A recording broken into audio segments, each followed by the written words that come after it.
इस मेधावनी सिंधु सृजन के इस कार्यक्रम में राष्ट्र निर्माण में लोकमाता अहिल्याबाई होलकर का जो अवदान है, उस संगोष्ठी के लिए हम सब यहाँ एकत्रित हुए हैं। मैं आपके समक्ष उपस्थित हूँ। हमारी जो अध्यक्षा बांसुरी जी ने काफ़ी अच्छा उसकी पृष्ठभूमि तय की, किस तरीके से आने वाले वक्त का भारत होना चाहिए। और जो निशा राणा जी हैं, उन्होंने मन की बात करी, क्योंकि हमारे प्रधानमंत्री जी भी करते हैं, उन्होंने भी मन की बात करी, ये बहुत अच्छा लगा। और जो आदरणीय सुषमा यादव जी हैं, उन्होंने तो जितना विस्तार में ये चर्चा की है, मुझे लगता है कि मैं इस प्रोग्राम में आने से पहले मुझे लगता है मेरी नॉलेज तो 0.5% भी नहीं थी, जिसमें काफ़ी ज़्यादा कहीं ना कहीं बहुत ज़्यादा बढ़ा है वो। सो आप सबको, जितने भी सब यहाँ प्रोफेसर, बहुत गणमान्य सभी लोग हैं। मैं तो बहुत, क्योंकि सभी प्रोफेसर है, वैसे ही बहुत डर लगता है, क्योंकि मैं स्कूल में थोड़ा बैक बेंचर ही रहा हूँ। सो प्रोफेसर सुन के तो वैसे भी बड़ा मुश्किल होता है। लेकिन आप सबको नमस्कार, जो मुझे ये आज एक मौका मिला आपके समक्ष जो भी अपनी बातें हैं वो रखने का। तो सबसे पहले मुझे यहाँ आमंत्रित करने के लिए आप सभी का बहुत बहुत धन्यवाद। और हंसराज कॉलेज जैसे प्रतिष्ठान में आकर आप जैसे सब मेधावनी के बीच में खड़े होकर मुझे बहुत अत्यंत हर्ष हो रहा है। ये कॉलेज, ये कैंपस और आप जैसे ऊर्जावान प्रोफेसर्स को, रिसर्चर्स को देखकर मुझे लगता है कि यही से भारत की जो ब्लूप्रिंट है वो तैयार हो रहा है।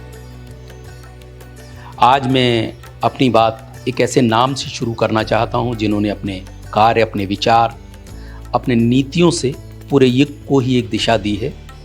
वो थी लोकमाता महारानी अहिल्याबाई होलकर। उन्होंने केवल एक रियासत ही नहीं संभाली, बल्कि एक सोच विकसित की,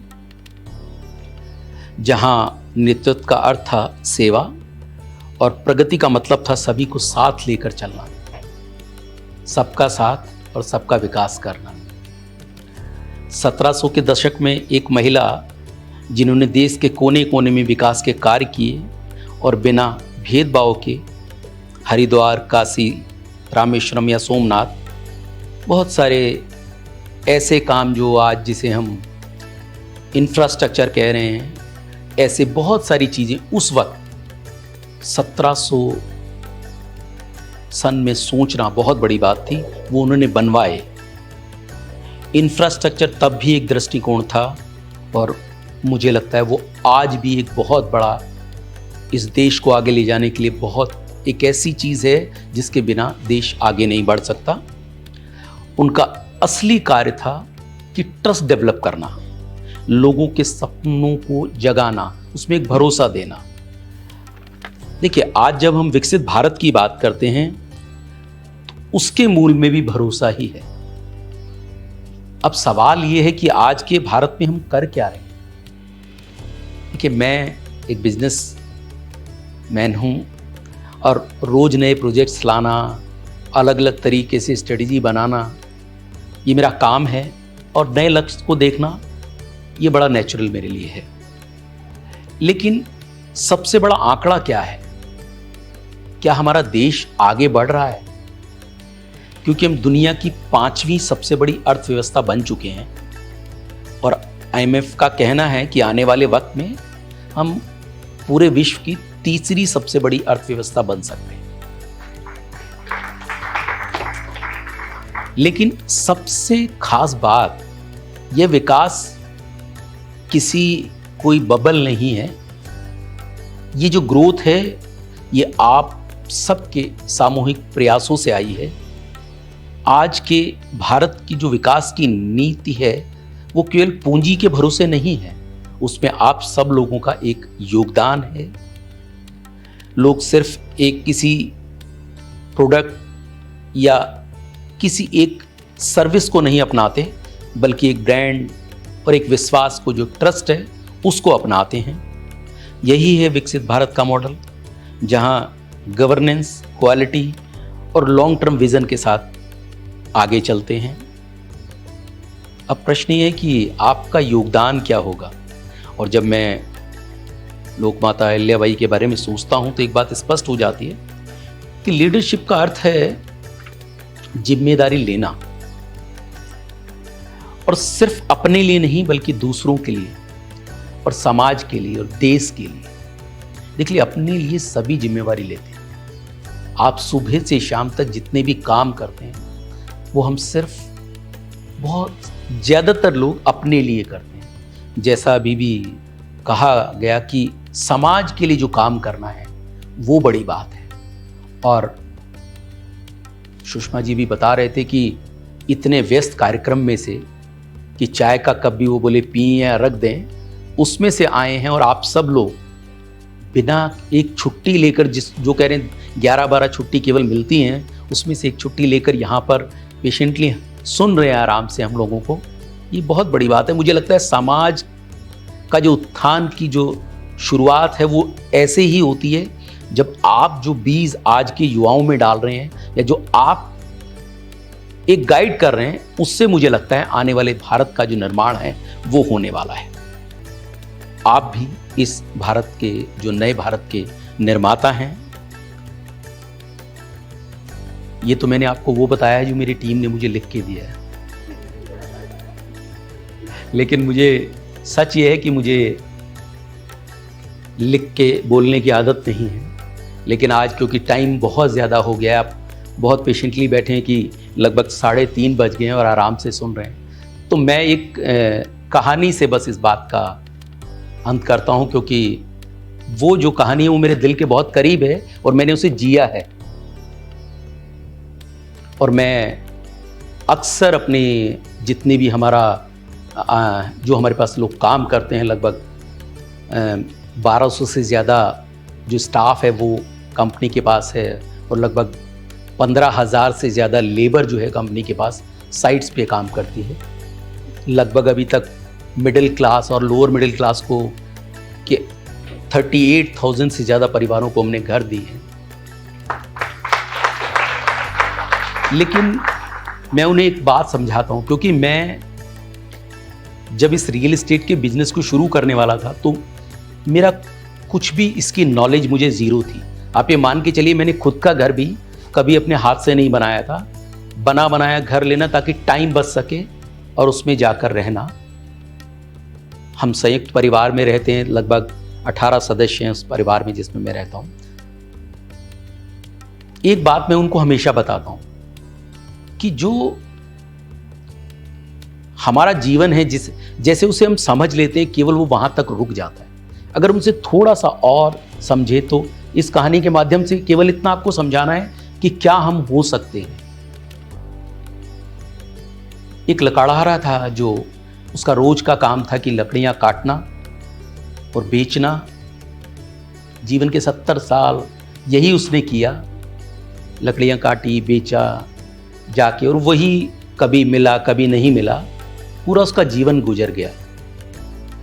एक दिन जब वो जंगल से वापस जा रहा था, बहुत मन भी बहुत उछटा हुआ था कि जीवन में किया क्या। तो एक फ़कीर वहाँ पर पेड़ के नीचे थे, तो उन्होंने उसको प्रणाम किया फ़कीर को कि मेरा जीवन ऐसे ही निकल गया, लकड़ियाँ काटना, बेचना और अपने परिवार का घर खाने के लिए कुछ ले लेना।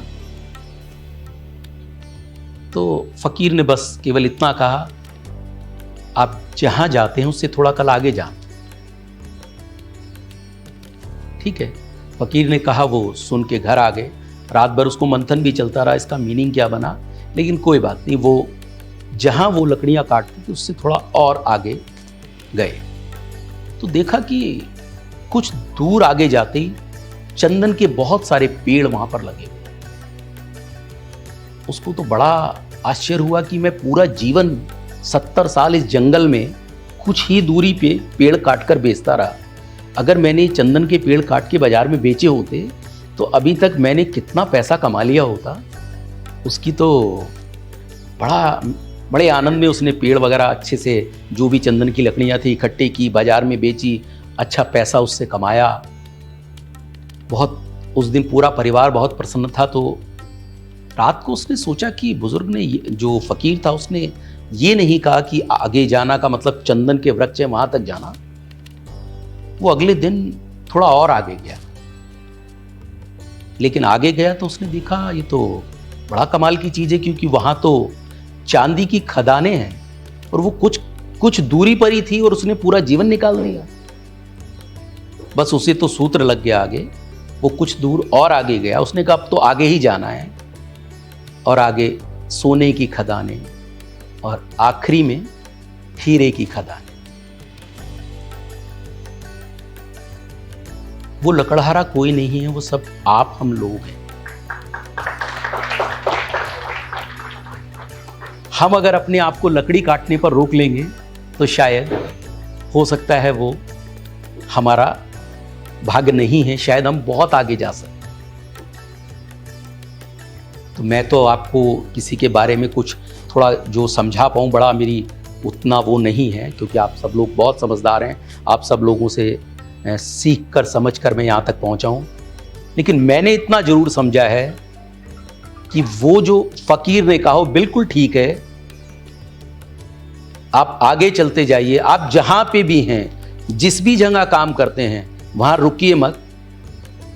और एक चीज़ बहुत यकीन से मानिए, आप यूनिक हैं।